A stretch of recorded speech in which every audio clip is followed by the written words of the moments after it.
Ben. Good for the gander.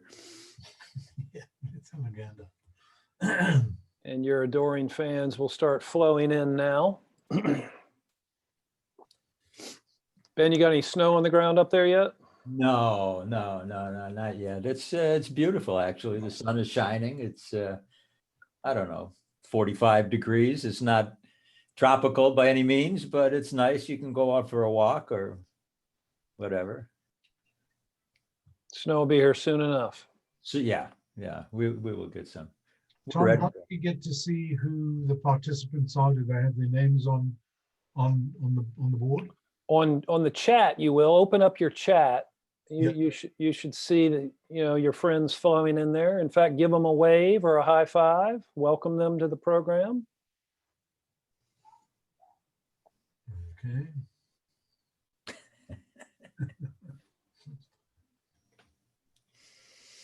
We're 1 minute out, gentlemen. This is like SpaceX.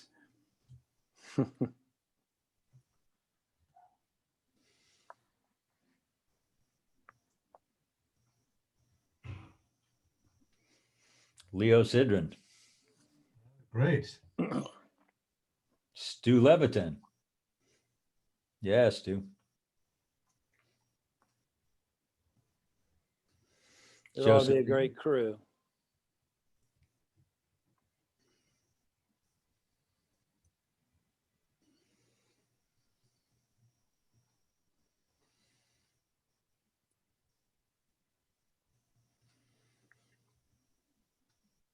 All right, gentlemen, we're going to get started. Welcome to the 39th episode of The Smartest People in the Room. If you've been following this series, you understand what we are doing, shining a light on incredibly smart, accomplished people and helping them share stories from their careers and lives, as well as anecdotes from their past, present, and future.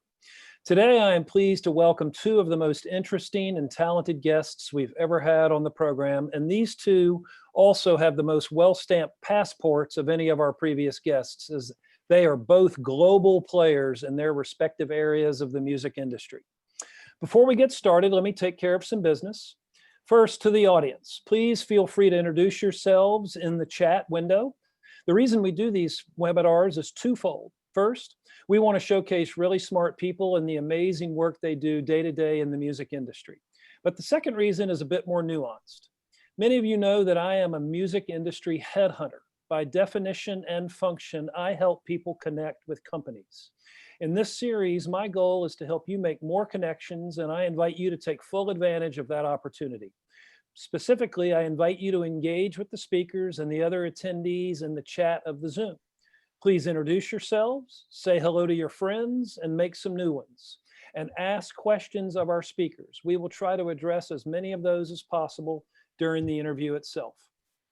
I want to thank our sponsors, First Horizon Bank, Bufkin Baker, Four Roses Bourbon, the Fairlane Hotel, the Tennessee Entertainment Commission, Lightning 100, Tennessee Brew Works, Moo TV, Jive Printing, Project Music, and Cushmasters Relief, a brand of CBD products. So let's get down to business. Today's interviewer is my good friend, Ralph Simon. Ralph has enjoyed a spectacular 30-year career in a variety of prominent fields.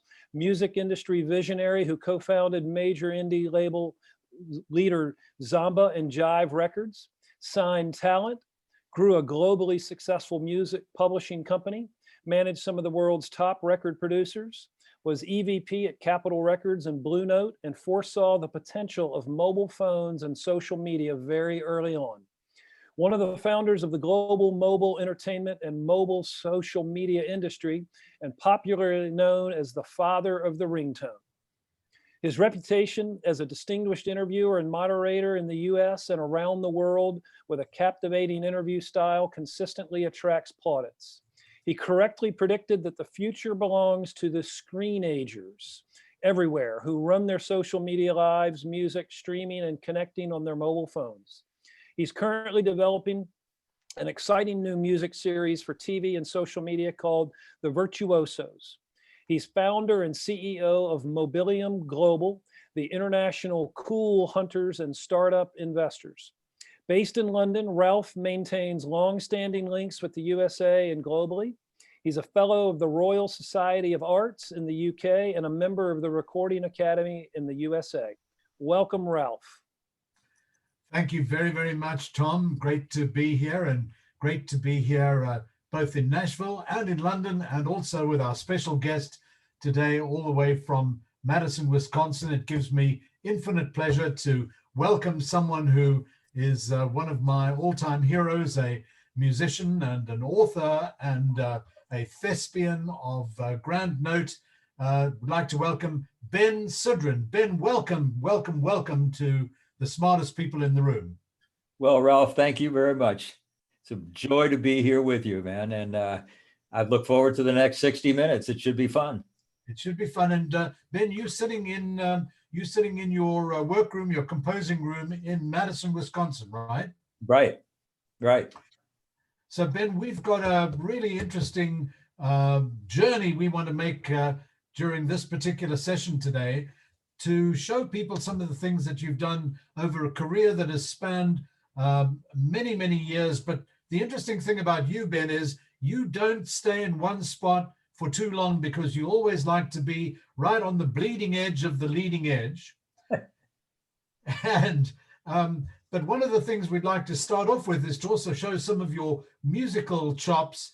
And in fact, you were very, very worried just before the presidential election about the fact that a lot of people were saying that the United States was getting pear-shaped, as they sometimes say in the UK. And you were very worried about the fact that we, the people, were not necessarily going to get a result that could basically help America avert problems of maybe the diminution of democracy. And so as a consequence of that, you got some cats together in the studio because you wanted to get some of your music out and recorded just a couple of weeks ago that would basically show the people. Just tell us a little bit about why you did that, and politically, why you decided that you had to at least make a musical stand to reinforce the whole issue of what the presidential election stood for. Well, a couple of reasons, Ralph. First of all, music is the language that I grew up with for social change. I mean, I'm old enough to have participated in the 60s. Back in the 60s, social change and creation of music was seamless. Of course, back then, there were no computers, there were no games, there was nothing. Music was everything. But still, one of the things that we noticed when we looked at Marvin Gaye or Gil Scott-Heron, any of the politically aware artists of the time, is they'd put down a groove and they would talk on top of the groove. So I went in that direction. And the thing about when you put a groove down, of course, when you put a good funky groove down, people start nodding their heads. And when people are nodding their heads, they're basically saying yes. And when you got people saying yes, they're going to take in what you're putting out. I mean, every door-to-door salesman know this. Madam, would you be happy if I could save you some money today? Yes. See? So I actually literally read the preamble to the Constitution of the United States over a funky Minneapolis groove. That was the philosophy. And you got a bunch of musicians from Minneapolis to come together with Leo Sidran, the well-known record producer from Brooklyn, Exactly. and who's also your son. And yes. you basically put them all together to do what?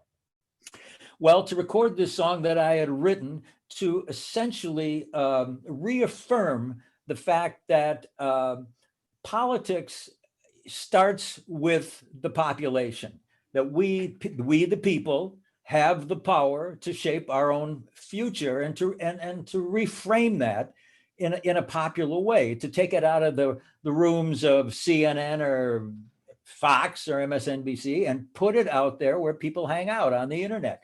So that it's a piece of music you can dig as a piece of music, but it's also a hardcore fact of political life. That was my premise, to bring people up to the level of the coming election. So Tom, let's go to the video and let's go into the studio and let us get to see Ben Sidran with Billy, Paul, Ricky Peterson. We'll talk about them after the track. Leo Sidran and Moses Patru, and Ben Sidran with We the People. Let's get some funky chickens going. Here we come. Music's coming. Coming. It's coming. This is the preamble. Get some sound. Yeah, we don't have the sound yet. Can we get some sound there, Tom? I think He seems to be hearing it. I don't hear it.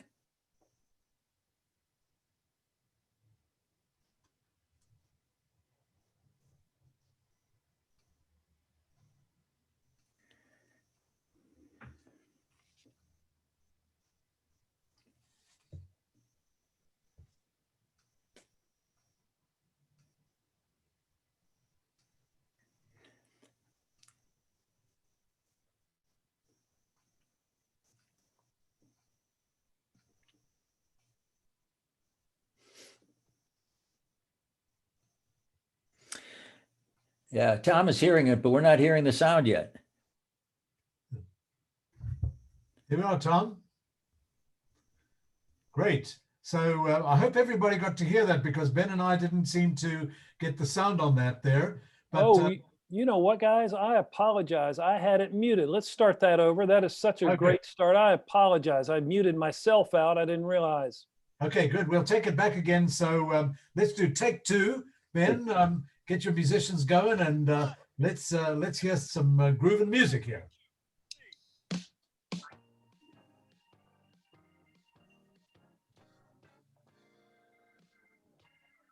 Tom, we're not hearing it.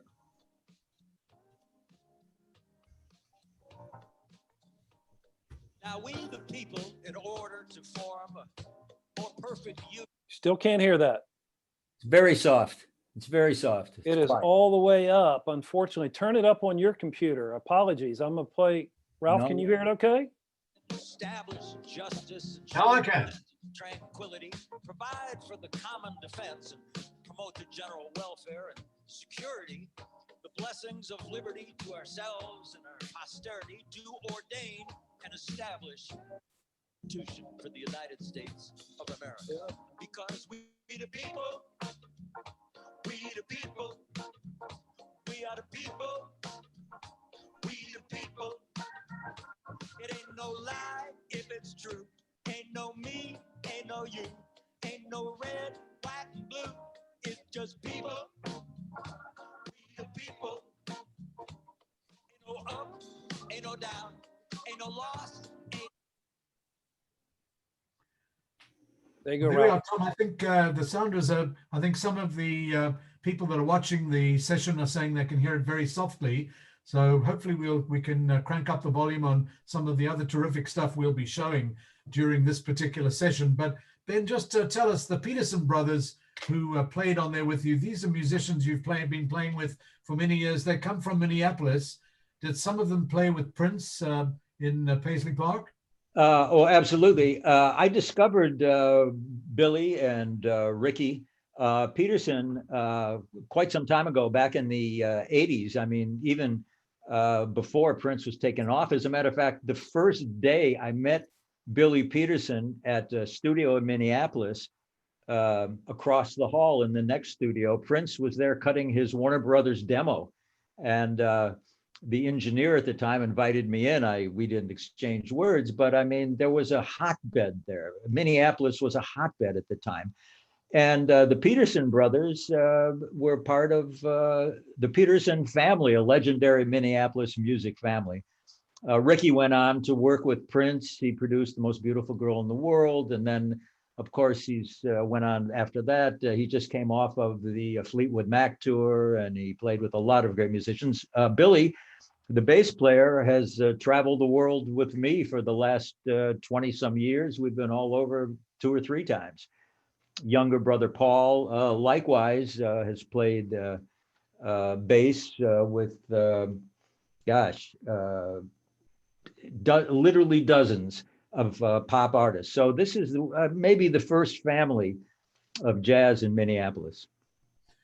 So Ben, we've got some friends, great people that are watching this. So we've got the famous Lou Mann, a great record executive who was a genius at Capitol Records. We have Barry Coburn, well-known music publisher from Nashville. We've got Bertus Downs, a very well-known manager who's with us, Josephine Jagiello, Chris Porter, Debbie Newman. Welcome to all of you guys that are on this. Ben, the next segment we wanted to just speak about was you've produced a number of really important artists, and just to give people a bit of a history about yourself, you went to university at the University of Wisconsin, but then you went to Britain, to England, to do a PhD at the University of Sussex. And when you were there, not only did you do a PhD and wrote a book which is still in print today, but it also got you to meet a bunch of interesting musicians, including the famous Georgie Fame, someone that was a significant influence in Britain. And we want to play a video now of someone that you produced, and we'll see if our audience can actually gauge who it is.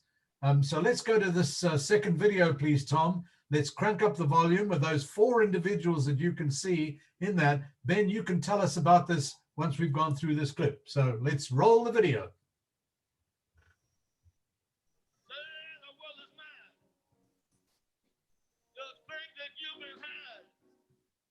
Better? Just don't like your part in the flow show. Say it's all of us. There's nobody you can trust. Well, why don't you tell me something, man? I don't know.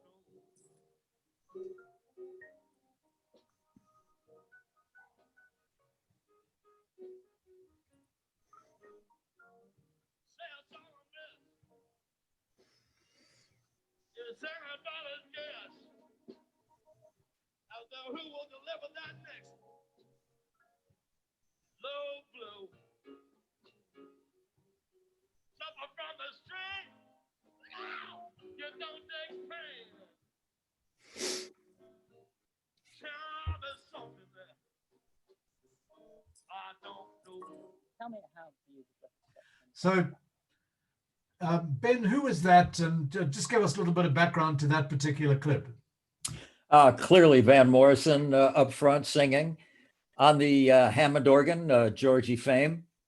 I was playing piano. And there was a little shot at the beginning of the 3 of us standing around looking down at Mose Allison, because we had just done a tribute album to Mose. This was Van's idea. And Who I was was, Mose Allison, for those that don't know? so for those who don't know, Mose Allison was a crucial American jazz blues musician, crucial in the sense that he influenced the British blues scene dramatically, not just Georgie Fame, but Pete Townsend, Clapton, everybody, Van, clearly. All the up and coming British artists in the 60s were completely taken with Mose Allison because, in part, his lyrics were so articulate. And I think that's one of the reasons why the Brits really got him, because they're such a literate group of folks. Whereas the United States, maybe he got written off as kind of a quirky blues jazz guy. In England, they really heard the stories he was telling. And he meant a lot to Van. And at the time, this was maybe early 90s, I guess, I was Mose Allison's producer for Blue Note Records. I produced 4 or 5 of his records. And Van wanted to make a tribute to him and to do something authentic. And I was out on the road working with Georgie. And so Georgie was also working with Van. So Georgie was the conduit. We went into the studio, into Van's studio. We spent a couple of days, and literally a couple of days, because with Van, first take is best take. If you say it, that's what goes on the record. I didn't realize that. I'm in the studio with him. I'm thinking we've got plenty of time, no problem. He said, okay, Ben, you sing this song and you play the second solo, whatever. I did it. And I'm thinking, well, okay, but we can do it better. Next thing I know, he's moved on to the next song. And so he really put you on your pins and needles. Van is an amazing character. His heart is on his sleeve. and he's an Irish poet for sure. That's who he is. So anyway, that was part of this tribute to Mose Allison that Georgie and Van and I did. So of course now you've got to call him Sir Van Morrison Isn't because that he wonderful? died last year, and a lot of people, still call him Van, but to you please call him Sir. We call him Ivan, actually. Ivan, yeah, that's right. That's what they do. So Ben, we're going to bring up a picture now that has got a story behind it, because this is a picture that was taken a few months ago in London. Let's go to this shot here. And if you look at that picture from your right to left, of course, Ben, you're on the right, I'm on the left. Ben, tell us about that chap in the middle. Chap in the middle is a man named Glyn Johns, the foremost record producer in England for the last 4 or 5 decades. I met Glyn in the late 60s at Olympic Studios in London, working on the very first Steve Miller Band album. And of course, I was going to college there. The Steve Miller Band had come over to London to make the record. I joined them. At night, I would take the train from Brighton up to London and go into the studio. During the day, I'd cleverly disguised myself as an earnest college student. As a matter of fact, I have the distinction. I was in a college band, in fact, with Steve Miller and Boz Scaggs. And I have the distinction of when Steve Miller called me up in 1966 and said, man, you got to come out to San Francisco. It's all happening out here. I said to Steve, no, man, I'm going to make something of myself. I'm going to graduate school. And I did. And the rest is history. But Glyn Johns, after the boys went back to San Francisco, and I became very good friends. And he called me up from time to time to play on sessions. And that's how I met Eric Clapton or Peter Frampton. And I even got to do a session with the Stones because of Glyn. Glyn produced the Stones. He produced the Beatles. He produced the Who. He produced all the heavy hitters in England. A sweet man, a great gentleman, and a man who convinced me that I could be a record producer.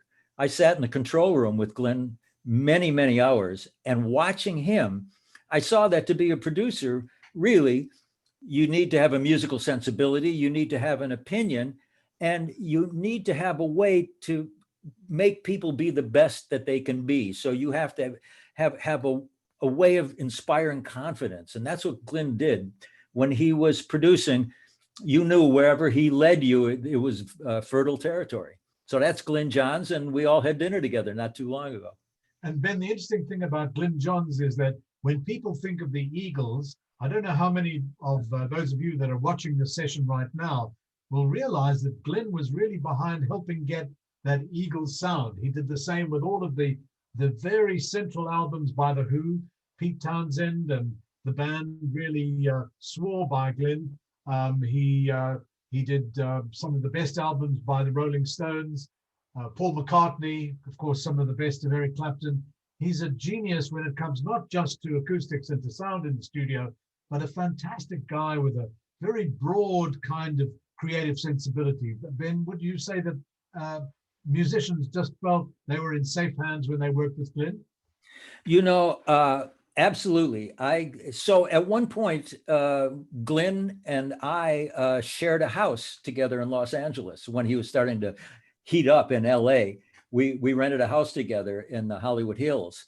And I actually went with him to the Troubadour to see the Eagles when they were doing their, what do you call that? Tryout. All the record companies had been around, sniffing around, and Glyn was already attached to them. And I went with them. And after the set, we went backstage to see the guys, and they already treated Glyn kind of like a prince, kind of like visiting royalty. Everybody, even that early on, knew Glyn, and his reputation preceded him into every room he entered. So Ben, when you were in England and you did your PhD, you wrote a book called Black Talk, which was really the first real enunciation of Black slanguage. That's the kind of hip talk that musicians, jazz musicians would speak, and you codified much of that. That book is still in print today. And just tell us how, that also triggered off your career as a writer and as an author, which we'll be getting into during this session. Well, it did. I had no intention.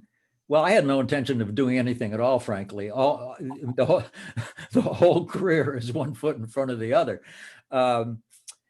I was fascinated. There was a guy in the 60s, many people will remember, named Marshall McLuhan. And his book, Understanding Media, was one of the first onslaughts at opening up, unpacking what was extraordinary about popular music. And it had to do with an oral tradition versus a literate tradition. And I, in my youthful enthusiasm, recognized that Black music in America was part of an oral tradition. It wasn't literate. A lot of this stuff was never written down. And so I started looking into why might this be important? And the dissertation that got me my PhD was published as this book, Black Talk. And, there was something revolutionary about the book at the time, but there was something revolutionary about life at the time. There was something revolutionary about the record business at the time. It was all of a piece. So I didn't think of it as writing versus being a musician, being a producer. I just thought of it all of a piece of getting into this music and this tradition up to my ears. I just loved music. I just loved the process. And I loved talking to people about how it happened, how it came about. So the dissertation was published and I was off as a writer. So Ben, being so prominent in Madison, Wisconsin and the Midwest, you said that you'd spent a lot of time in Minneapolis. You spoke about the Peterson brothers and so forth.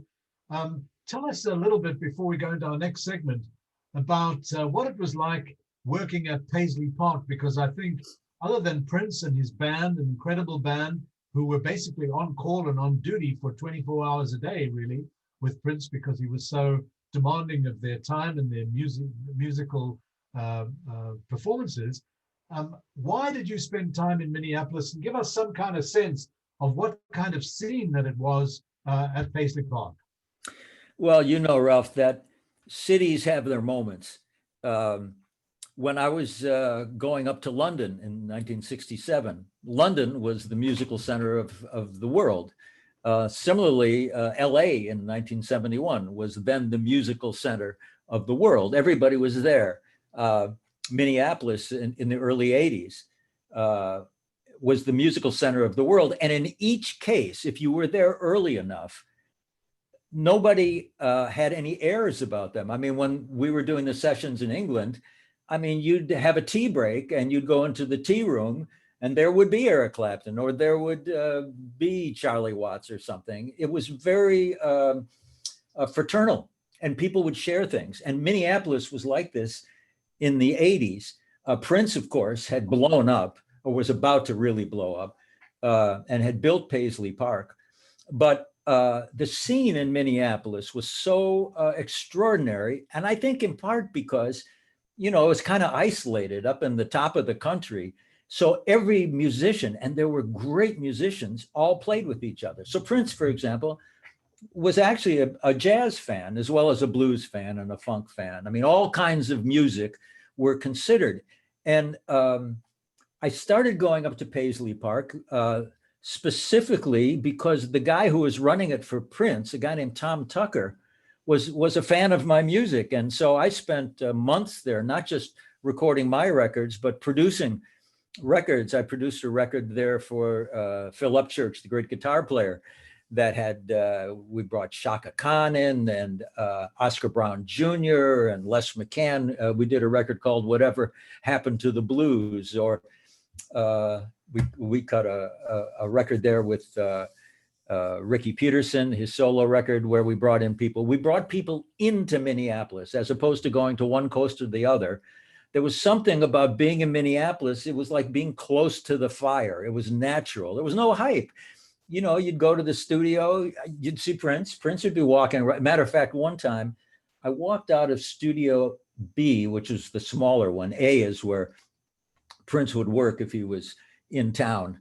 He would take it over. He would put paisley scarves over all the lamps, and there would be this little kind of hothouse. I once walked by, they had like a little dance studio, choreography kind of a place. And as I walked by, I noticed this really good looking chick in front of a mirror. And I did a double take, and of course it was Prince. Uh, it was a great time, and it was a great scene. Minneapolis during the 80s and into the early 90s. You know, you just go in and see your friends. Now, Ben, who are the two brothers from Minneapolis, one of whom played in Prince's band? They were well known in Minneapolis, but they also were part of that scene. Are you referring to the Petersons? No. There were two other brothers. One was a producer, and Oh, yes, of course. You mean David Rifkin and Bobby Rifkin, exactly. known as David Z and Bobby Z. And in fact, David Z, David Rifkin, I met him at Irving Almo Publishing in Los Angeles. He was trying to be a songwriter, and I was playing on sessions when I first moved to Los Angeles. And then he turned up in Minneapolis, and he was the one who introduced me to the Peterson boys and invited me into the Prince session that fateful day. He was producing Prince's first sessions. And Ben, there was a drummer that played with Prince, just an incredible drummer. He must have weighed 300 pounds, but man, this guy could play the drums just like ringing a bell, as the famous Chuck Berry lyric once went. That was Michael Bland. And I had the distinction of actually putting Michael Bland, Prince's drummer, together with Clyde Stubblefield, James Brown's drummer. And we cut a bunch of tracks with the two of them on that Phil Upchurch session. And I've actually got a photo of these two guys who were, Michael Bland was in heaven to be sitting next to Clyde Stubblefield. It was one of the few times we broke the no photograph policy at Paisley Park, because those two guys were just too much history to pass up. Clyde Stubblefield, man, didn't he played on some of the great classics of all time? Well, he's the funky drummer on Give the Funky Drummer Some. He's on Cold Sweat and a lot of the great James Brown things. But he's the most sampled drummer in the world because he was on that breakout in the open. So any DJ or hip hop person could grab that drum pattern. Okay, so Ben, we're going to move to our next little segment. And this is an interesting thing because you've been friendly with a professor at the University of Wisconsin for some time, a very well-known professor. He's known globally, and his name is Professor Richie Davidson.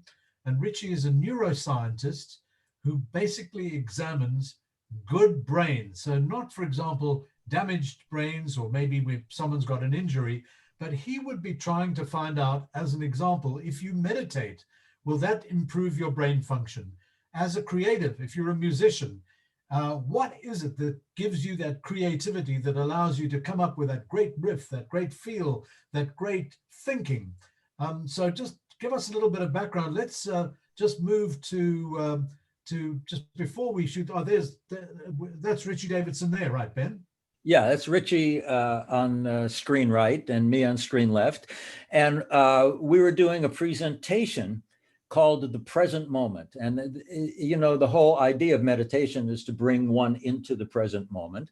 And my position was that's exactly what we do when we play music. And Richie actually came to believe that when you play music, in a way, it's a form of meditation.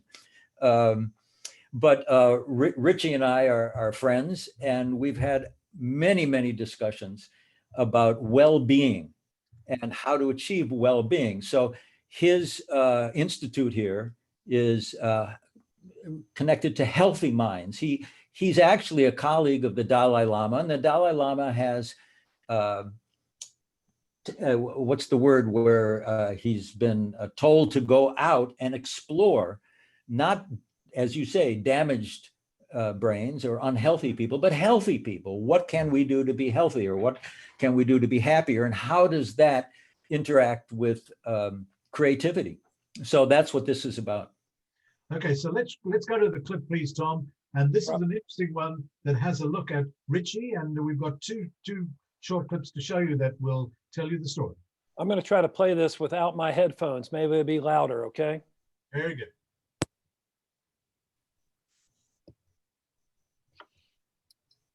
Ben, I wanted to follow up on something that you said. You had these tantalizing things that you said about the evolution of music. And I know there are scientists who think that music came before speech.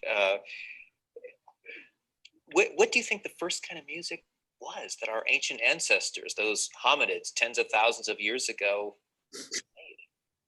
Well, I think the first music is the sounds you hear in the womb. That's very rhythmical. And you come into consciousness with that. That's the first music. Speech, of course, is a triumph of abstraction, really. I mean, I'm making these sounds and I'm shaping these sounds, and we assume that the sounds have meaning, specific meaning.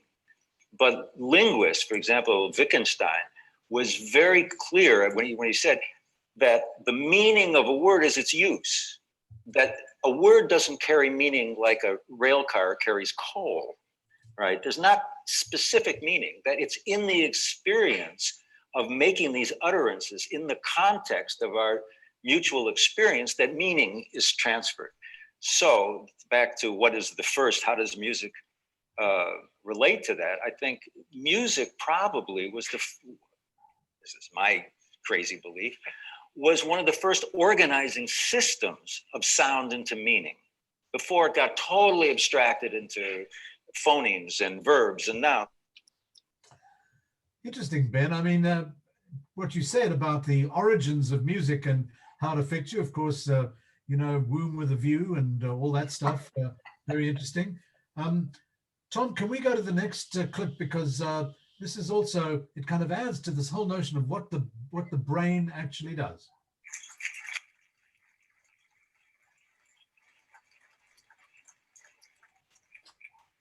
Ah, what a wonderful crowd. It's great to see all of you. My name is Steve Paulson. I am the executive producer. Ralph, I'm not sure we got the right one here. Syndicated No, I don't think. 129.47. Well, I'll tell you what, Here you go. In terms of jazz, there's a long tradition among American jazz musicians of a kind of, and not just an esprit de corps, but an ethical basis, how you treat each other, these norms are very much outside the normal social norms. But as I say, it becomes clear that jazz is not just a kind of music or a way to approach a harmonic question, but it's a way of approaching life. And I think the jazz training gives you that. And the musicians attempted, through the hundreds and hundreds of hours they spent on buses and talking to each other and raising each other as people, attempted to generate an overall way of how one lives. And today, there are books written on how to be cool or how to be hip. But all these are diversions. Basically, I think what we're talking about is good old-fashioned ethics. Interesting, Ben. I mean, it's just interesting that this whole notion of studying the brain and creativity, how creativity is germinated inside your head and into your music. Here you're talking about the ethics of jazz. Wouldn't you say that this is also very much about the hipster scene that you've seen in Brooklyn with your son, Leo, just a great record producer, Leo? What's your sense of that? Is there a new kind of ethical sensibility, a woke awareness that's kind of infecting America? Well, yes. I mean, it's completely evolved beyond anything we could have imagined in the period that we were talking about back in the 60s or 70s. But absolutely, these young musicians, they're not that young. They're not fresh out of college, but some of them are.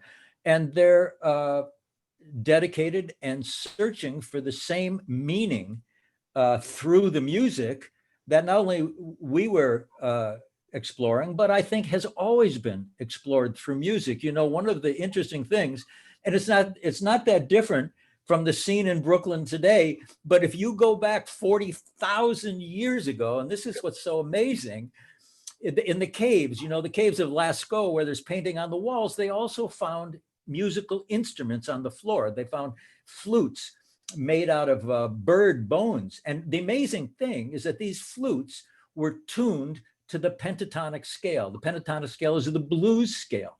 So they were playing the blues 40,000 years ago. And I think that there's something. Oh, I woke up this morning. Right, there was a dinosaur at my door. but seriously, this idea of music and the music business essentially dabbling in ethics, it's not just tangential. There's something about music, the way people interact with it. And I'm not saying that everybody in the music business is there because of ethics. What I'm saying is, like it or not, when you deal with music, you deal with a higher kind of communication. And it's one of the privileges of being involved in music. And it's clearly carrying on in Brooklyn now. The musicians there, these young musicians, they people like Snarky Puppy. Oh, absolutely, Snarky Puppy. Or are you hip to Wolfpack? These guys, Wolfpack, Yeah. or well, anyway, the great musicians of today, even though on the surface may look unlike the cats on the bus that I was talking about, you know, the guys riding through the night, sleeping in their seats, getting up, playing a concert, getting back on the bus. That's the way it was 60 years ago, 70 years ago. But today, these musicians are still on the same search. Music is much, much longer and much deeper than we tend to think about it. Music is a profoundly human undertaking. And everybody, when you come to it, on some level, you come to it on a spiritual level. And everybody who's involved and is a professional will tell you that they fell in love, maybe at age 13, with a piece of music, and it turned their life around, and they haven't been the same since. And it's, you know, with very few exceptions, it's not just about the money. There's something involved. I maintain that something is ethics. Well, it'll be interesting to ask that about Megan Thee Stallion and her single Savage, which maybe doesn't quite fit into that, but still musically very, very interesting. Let's go to a picture that we've got next, please, Tom, because this is somebody that's just experienced an incredible success on Broadway with American Utopia. Ben, tell us about this cat on your left, on your right and our left. Who is that with the black top? Black top is David Byrne. This is when I was hosting a television program for VH1. The show was New Visions, and it wasn't just jazz, it was any music that was outside of the mainstream. And of course, David Byrne's music fit that and fits it today. And this program was a fantastic show. New Visions was on Sunday nights, and we would tape 3 or 4 shows in a day. So the best part of this program was the green room. I mean, here's me and David Byrne on the set, but maybe a half hour before this, we were back in the green room with Wynton Marsalis and Robert Cray. And there was a great scene there. In part, the ringleader was the 21-year-old blonde intern who got coffee for people. It's so interesting how a universal truth, like an innocent girl at the gate, can turn the hardest musician into a sweet, generous individual. But anyway, they we did 3 years of New Visions. Everybody was on it. It was Harry Connick's first television appearance was on New Visions. Miles was on New Visions. Lots of great times happened. And eventually the program won the ACE Award for the best music show on television, which killed it, which put it out of business, which often happens with jazz. You know, if jazz gets too successful, what happens is the powers that be think, maybe we can make some money with jazz. And of course, you can't make any money with jazz. You've never been able to make any. Jazz is about not making money. You know, today, we've got jazz musicians in Brooklyn thinking about the old days when there was work for which they couldn't get paid or make any money, but at least there was work. I mean, jazz has been this kind of sinkhole of American economics, and it killed the New Visions series because once we got the award, the ACE Award, they thought the program could make money, and they invested money in it, and of course nothing happened, and so they canceled it. But that was just a shot from the ongoing weekly Sunday evening series called New Visions. So let's go to the next picture, please, Tom, because this one touches on someone from Madison who was a real influential producer, Butch Vig, and that beautiful young woman, Scottish, in that picture there. And I'm sure that Lou Mann likes that kind of look. Some of the artists that we used to work on, Lou. And who is that, Ben? Well, that's Shirley Manson from Garbage, and of course the producer Butch Vig, who blew up with the Nirvana album. Butch, well, now he's in LA, but for many years he lived here in Madison and was part of local bands. Started a little studio with his partner Steve Marker, and they went on to produce dozens of key records. Smashing Pumpkins was recorded here. Nirvana was recorded here. So it's an example, I guess, of how the local becomes the universal, or how the specific becomes the general. So this picture was interesting because Shirley and I did a concert together in which she sang not from the point of view of the angry Scottish woman, but as more of a jazz chanteuse. She was brilliant. She was absolutely brilliant, which proves that whatever genre the gift takes you into, the gift is important. The genre maybe not. Shirley could sing anything she wanted to sing. Interesting. Garbage. It was such a big project for Jerry Moss and Herb Alpert at A&M Records before it got sold to one of the big majors. Right. Let's go to the next pick, because talking about Butch Vig as a producer, here is somebody that is really one of the greatest producers of all time. And Ben, you recently wrote this biography of your great, great friend, Tommy LaPuma. Just tell us, first of all, how did you meet Tommy? What made you decide to write the book? Because you felt you had to catalog this man's genius. And then we'll show a clip that really explains the man for his greatness. Well, Tommy LaPuma, as anybody who's been in the record business for more than a month probably knows, was the most successful producer of jazz recordings in the history of the business. He sold close to 80 million records with artists like George Benson and Natalie Cole and Miles Davis. And the list is very long. And I met Tommy long time ago when I signed to a record label called Blue Thumb. And Blue Thumb was a record that a label that Tommy started with his pal Bob Krasnow. And it was the wild, wild west out in Los Angeles. And if you had an idea that was worth bringing to these guys, if they liked the idea, they'd fund it. They'd fund it. It was a period in the record business, which I sincerely hope the chaos that we're in today leads us back towards a time when a good idea is the premise for an investment in somebody's career, as opposed to just looking at the statistics. Tommy was statistics? Pardon me? The data that you get on YouTube or TikTok? Exactly. Tommy was very big on talking about a business that was a people business, not just a data-driven business. And so he would take chances, and sometimes it didn't work. But of course, sometimes it was wildly successful. Well, Tommy passed away a few years ago, and we were great friends over the decades, really.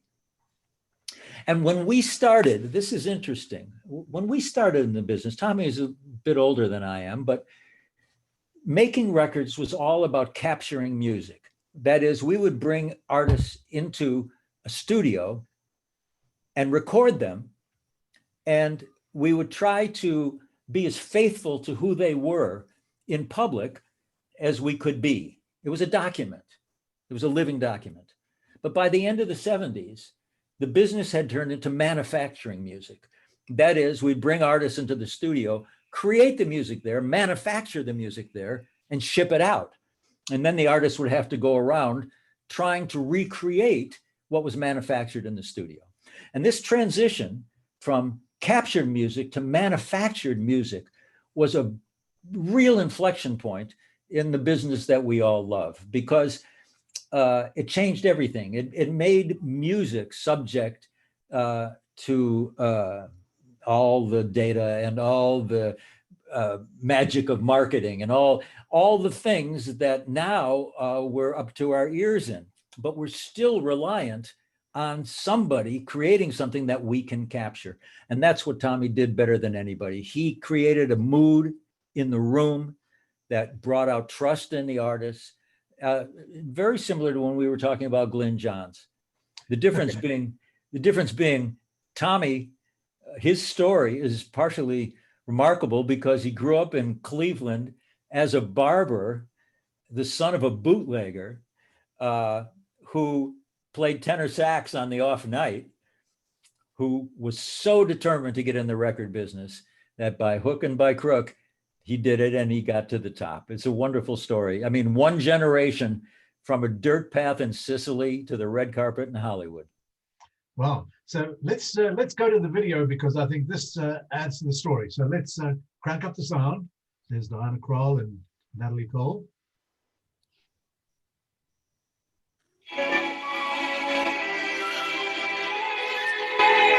I don't think this is the spot. Cleveland native Tommy LaPuma is the son of Sicilian immigrants. As a young man, he joined the family business, becoming a barber, first in his father's shop and eventually in his own shop in Playhouse Square. So how does a guy like that go on to become one of the most successful record producers in the world? Tommy's productions have earned him 35 albums certified gold or platinum and 5 Grammy wins, and total career album sales of 75 million copies. In a career spanning 50 years, he's worked with top artists including Diana Krall, Natalie Cole, Miles Davis, Barbra Streisand, and Paul McCartney, to name only a few. Throughout it all, he stayed connected to his Cleveland roots. In 2012, Cuyahoga Community College dedicated their new creative arts center to Tommy. And in recent years, he spent more and more time in his hometown, teaching and sharing his knowledge with the next generation of Clevelanders. Sometimes it's hard for me to believe that I had gone from being a barber cutting hair to being chairman of a record company. I guess you'd have to call it sort of a Horatio Alger story.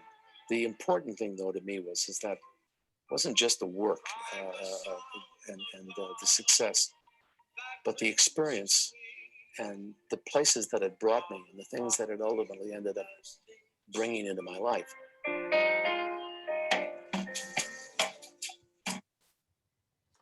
Wow, Ben. And that should just say that clip was shot by your son, Leo, and Leo is watching this at the moment. Hi, Leo, in Brooklyn.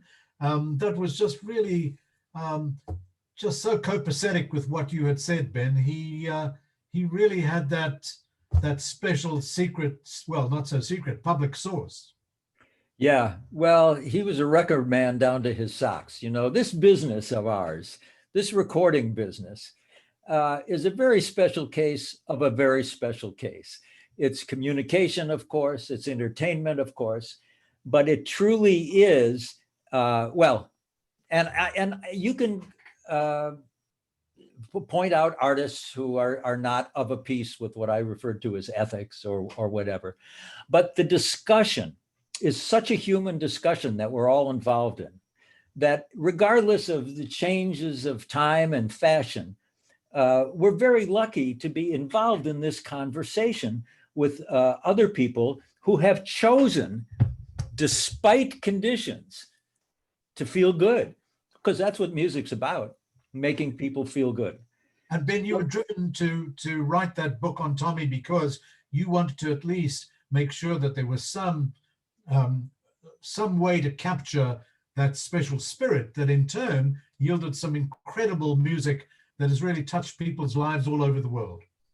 I did. He has, although he's passed, his story is a remarkable story that is relevant today because it's an American story. It's a very human American story about somebody falling in love very early on in their life and following that for the rest of their life. It's a wonderful picaresque kind of story. And Tommy was a rare cat. I have to say, hanging out with Tommy was as much fun as they say that you can have with your clothes on, because if you were hanging with Tommy, you were going to have a good time. Wow, so great. And of course, him working with Miles Davis, and yet completely recreating the Natalie Cole story of basically getting her to sing the duets with her late father. I mean, just really incredible. Yeah, very human stuff. Ben, just hearing all of these things in terms, you've made 35 albums, you've written a number of books. We spoke just about a couple of them. And of course, this Tommy the Puma biography has been extremely well received, particularly in the United States. You still are into music. You still practice every single day. You're still playing great chords. You still follow contemporary music. I mean, I think when you turn 110, they'll have to beat you to death with a club, but have to drag you away from the piano at the same time. What drives you, Ben? What keeps you imprisoned to the groove? Well, that's it. You just said it. A slave to the groove. I'm a slave to the groove. Yeah, there's an expression, Ralph, you have to pay to play. And what that means is if you want to get in the game, Mose Allison says, you're going to have to take a hit or two if you want to make your own breakthrough. It's not easy, but boy, it's worth it. You get next to the fire of a good groove, that can make your whole week, not just a day. And writing a song, for me, I like writing songs, but I particularly, the last 10 years, I've been going into the studio with Leo, and we have the best time.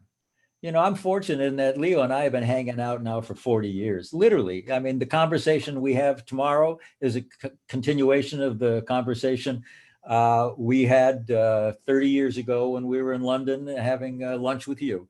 And what instruments does Leo play? Leo plays everything except brass and woodwinds. He plays terrific drums, bass, guitar, keyboards. I mean, he's a child of this era where he fell in love with the recording process. And it almost seems to me like he learned to play all these instruments because he wanted to record. He wanted to make music. I mean, he started with a 4-track cassette recorder, then an 8-track cassette recorder. And, then he worked his way up through ADATs into Pro Tools. And now he's got a laptop that has got more power than Olympic Studios did back when I was hanging out with Glenn. And he also won an Oscar for composing the theme music of a very successful movie called The Motorcycle Diaries. Is that correct? The producer, he produced the song El Otro Lado del Rio with the musician Jorge Drexler, who was charged with composing the song. And it was a real long shot. They won this Oscar, maybe 15 years ago. And I think once he was part of this experience, it motivated him to move to Brooklyn and get involved with those cats. Amazing. Well, let's go to the next picture, please, Tom. And this is a shot of another book that you'd written, Ben. Let's go to the shot. Talking Jazz. This is, tell us briefly what the book encompasses. It's interviews with 50 great musicians, Sonny Rollins, Miles Davis, Art Blakey, Wynton Marsalis, Donald Fagen. The list is long. At one point, I was the jazz guy for National Public Radio, and I got to speak to all these great players at a time when jazz was in the doldrums and nobody was talking to these guys. So we bonded and we spoke of many things. And this book was what you're looking at here is the first edition. And the cover is by a great American artist named Stuart Davis, who was a jazz fan. And his art was very much influenced by the music. And you can see it in that image. The same things that are true in jazz were true in art: the balance, the color, the planes of experience. It was just another take on jazz, but the conversations now are kind of timeless, because I would say most of the people in the book have passed on. And this was a way to collect the experience that we knew once as America's most original music. So Ben, we're going to go to a picture now, which shows you reaching a musical climax. There you are with your arms opened out. You've just finished doing the chorus of a song that you wrote that was a hit for the Steve Miller Band called Space Cowboy. It's not the Joker, which a lot of people confuse it with. Right. Some people call me the Space Cowboy. Isn't that the Joker? But Ben, here's this was you on stage with the Steve Miller Band, basically giving your all. Giving my all. Well, listen, one thing I learned back in London 50 years ago is that pop music is theater. You know, back in the United States at the time, we were all trying to be authentic. Michael Bloomfield was our hero. He was down in the mines with Muddy Waters playing the real music.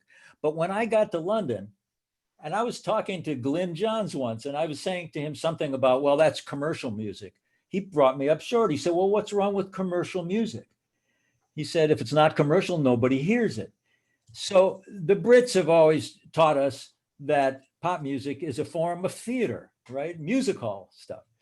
Well, so this is me. Steve Miller had retired at one point after he cut a song called Abracadabra. And he was retired. He was living on Lake Washington outside of Seattle. He had a boat called the Abracadabra, big boat.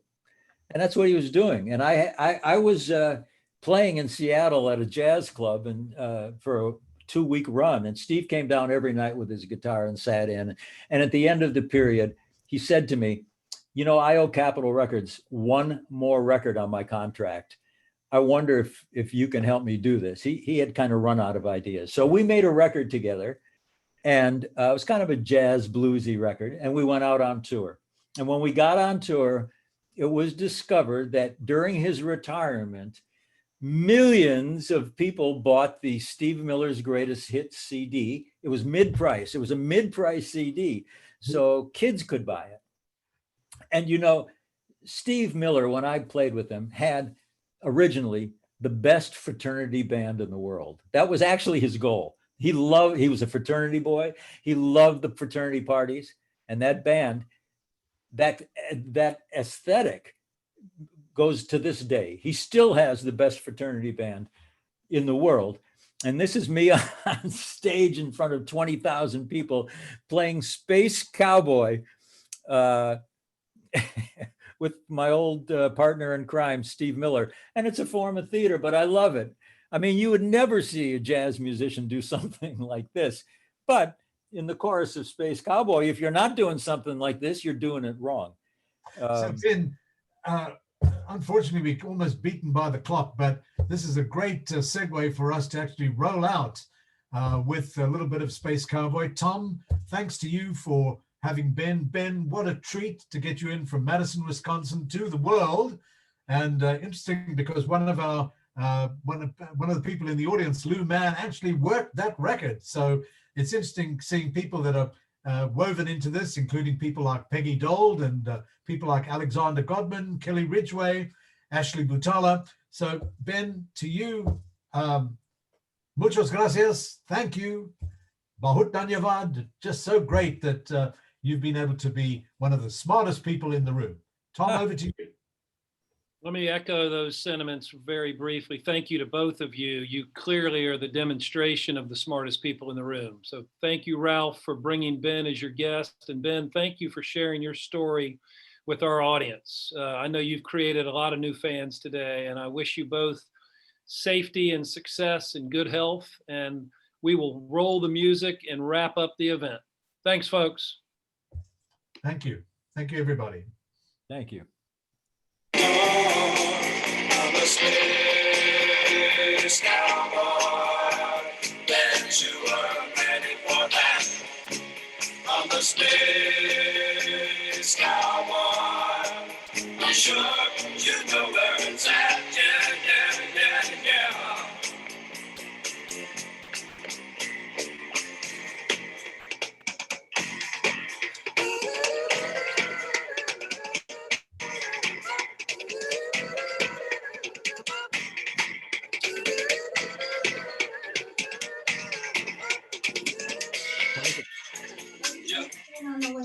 me, and I wrote to Emily at one point that she wouldn't do it beforehand. And I said, I think it is. was born on this rock and I've been traveling through space since the moment I first realized what all you fast talking cats would do if you could. You know I'm ready for the final surprise. There ain't no way around it, ain't nothing to say that's gonna satisfy my soul Over to you, Tom. inside.